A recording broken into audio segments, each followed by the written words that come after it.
how to handle trauma and challenging behaviour in nurseries. Have you ever had a child lash out at others or completely shut down emotionally and felt unsure how to respond? You're not alone.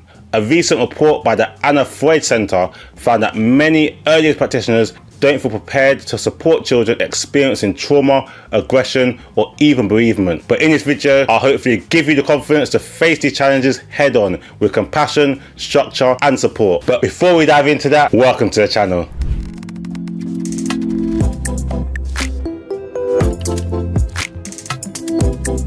Welcome to the channel Open Nursery with myself, Kurt Liania, where I support you to open, run, and grow your own childcare business. I've helped dozens and dozens of people to open their own nursery, and part of that is helping them to feel prepared for the real emotional challenges that come with caring for young children.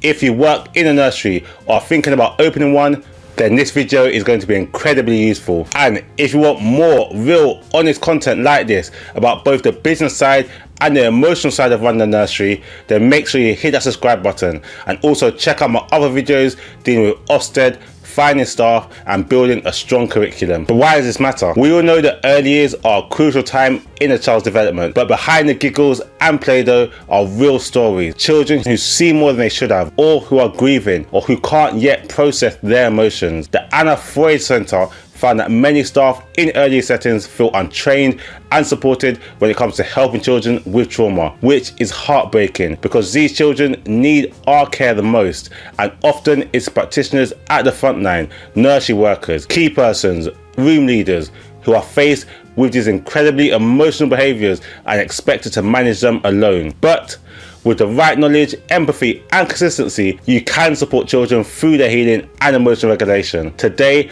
I want to share with you some practical strategies and mindset shifts that have helped me, my team, and the nursery owners I support deal with even the most complex behaviours in a calm, professional, and loving way. Firstly, it's about understanding the root of the behaviour. Challenging behaviour doesn't come out of nowhere. What looks like defiance, aggression, or withdrawal is often a response to pain. Children who've experienced trauma may have difficulty regulating emotions, show hyperactivity or aggression, struggle to form attachments or trust adults, or use controlling behaviour as a coping mechanism. We have to remember, behaviour is communication. When you see a child refusing to follow instructions or lashing out, pause and ask, what's going on behind this behaviour, and what might this child need right now? A tip is to keep a behaviour journal, an ABC or star chart. This will help you to spot patterns, identify triggers, and adapt your environment or routines accordingly. For example, does a meltdown always follow transitions, or is it linked to noise, crowds, or a specific activity? Let's go into some trauma-informed practices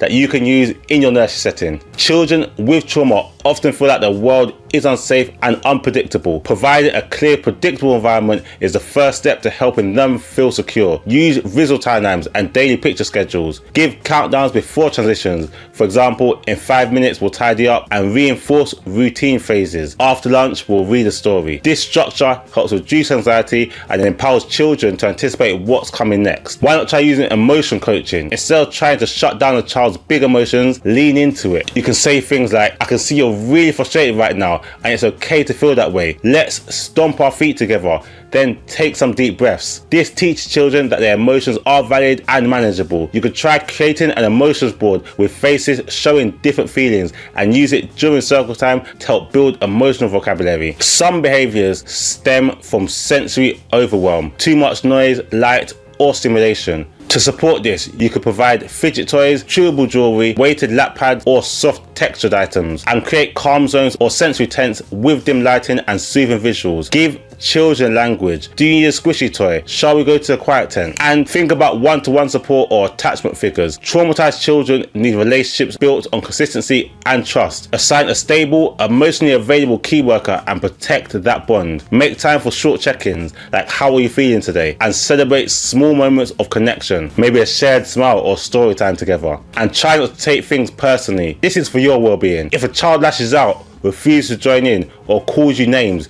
it's not about you.